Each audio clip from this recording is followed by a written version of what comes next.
Hey, I'm real. I'm a real person right here. Look in the camera. Look in the camera. We got Ebony Kunkle from the Colorful Cookie. Hello, Ebony. Hello. Hi.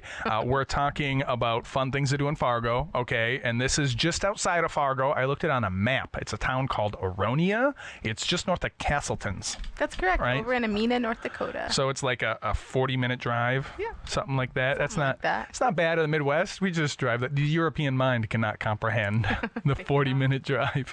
Why don't you tell us what's going on? Yeah, so next weekend, it's actually on Sunday, it's going to be the Aronia Berry Festival, and this festival is actually huge. There's vendors from all over, and they come to sell their goods in the small town of Amina, North Dakota. And so Why there? I'm not sure. Nelson Farms puts on the event, and so that's where they're located. And it's a berry festival? Yes, when I think North Dakota, I don't think berries. Yeah, there's a berry. It's called a chokeberry. Sure. And so I know those. That's what the festival is sort of centered around.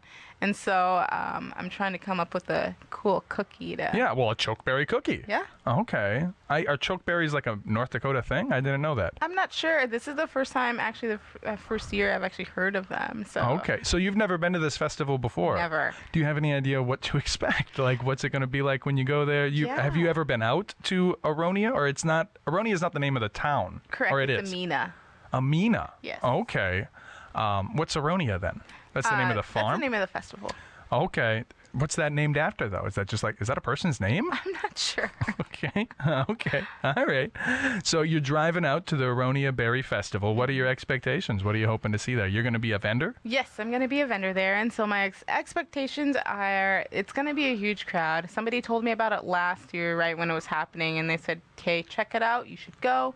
And so I put in my application. They said I could come. And what is, if you don't mind sharing, what's the application process like for somebody who sells? So you have to be a licensed food vendor, I imagine, or are a cottage license fine? Or yeah, so you just need to make your own things and sell them there. North Dakota's cottage laws are extremely lenient, and so there's virtually like little oversight from the government as far as that. But Minnesota's a little different. But you just go, you sell your things, you pay your fee, and if you apply early enough, you get in. Okay, so it's probably too late to be a vendor now. Correct. Applications close August 1st. Do you have any idea how many people are going to be there?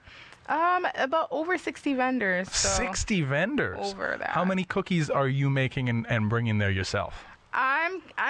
My mind likes to go big, but my last few markets I've gone a little too big, so I'm gonna scale back. I think I'm gonna keep it around 400. Well, and it'd be one thing if you're making furniture or toys or something durable.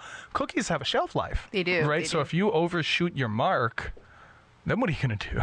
Oh, well, macarons can be frozen. So like once you sell them, you can freeze them one time again after selling, and then you can sell them again. But after that, you have to toss them. Okay, but these special edition choke cherry ones, I mean, have you been playing with the recipe? Or? I have not. I kind of like to live life on the edge and do things at the last minute. So I'm sure, I'll figure it out Thursday night or something like that. So what's the plan as far as going there? I want to maybe paint the picture of what it's like being a vendor. I've gone to festivals and bought food, but I've never been a vendor. Are you like up the night before, or like you said, you can freeze these, but if you don't sell them, then you got to freeze them. You can only freeze them once. So like, are you making everything the day before, or what's that process like for you? So it's gluten-free. You want things, and the macarons, you can make them a week ahead of time and and just freeze them until your event and take them out. But as far as the other items I'm bringing chocolate croissants, I'm bringing plain croissants, honey, cinnamon croissants, and then pecan bars and cherry bars. And that's where I'm going to incorporate, that choke cherry kind of thing if I can find any. But those items, unfortunately, need to be baked like the morning of to ensure that they're super fresh and to ensure that, they taste the way I want people to experience that. So you're waking up Sunday morning. I'm waking up, Sunday at like 1 o'clock in the morning. Oh, no. I got to be there at 7 for setup. So oh, my goodness. That's a good 4 hours, 5 hours of baking plus packaging. So. Can you do that? Can you just wake up at 1 in the morning and then have a whole day? Yeah. Wow. That skill must have served you very well with a child. With the child in the military. I'd say the military more so than the child. Yeah. We didn't touch on that in the previous segment. What branch of the military are you in? I was in the Army. In the Army. Okay. And what rank or what? I don't know anything about being in the Army. Yeah, so there's 9. I was the 6th one out of the 9. Okay. So, well, very good. And so how long did you do that? I was in the Army for 7 years, but they gave me credit for 8. And you were a cook? No, I was hazmat. Okay. Oh, my. Yeah. Okay. Nope, so nothing gone from cleaning up messes to making them. Yes, absolutely. But it was good training for at least messing with your sleep schedule. Yes, it was. I think that's one of many reasons I would probably fail out of the Army. Do people fail out of the Army for not being able to handle? Oh, yeah. You can't mess with. So I've had 3 children, and what I've learned. I have many strengths and I have many flexibilities. Sleep is not one. If you mess with my sleep schedule, I'm just going to be a crazy, loopy person. I'm not going to make a lot of sense. I'm not going to know where I am. Right. Is that you don't have that weakness? No, I can function off of little to no sleep for a few days. My wife is very much that way. I'm jealous of the power. When we were in college, so I met my wife in university, and man, did we party. We were just hard partiers. We would go out drinking and partying all night. I would pass out at like 5 in the morning. She'd just go to class. And it was like, nope, I'm not going to school. Screw that. So you're probably the more go to class type of person? Yeah, I would definitely go to class. Oh, man.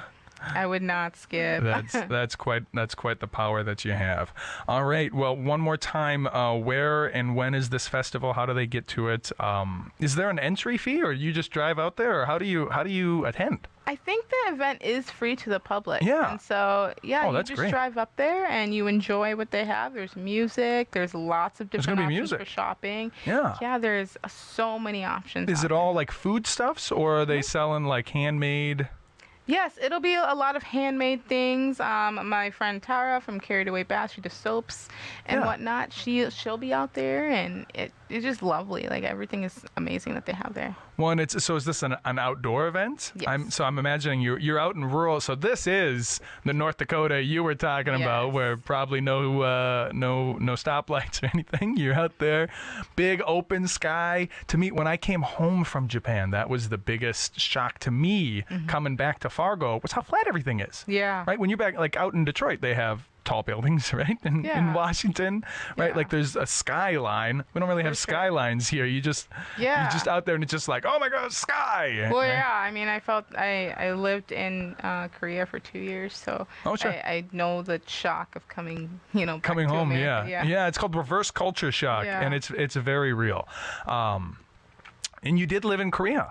Oh, that's great, because I have something awesome for the next Fresh segment that I'm going to want to bring up about Korea, actually. Awesome. So I'm excited to get there. I guess that's all the berry festivals that we have time for then.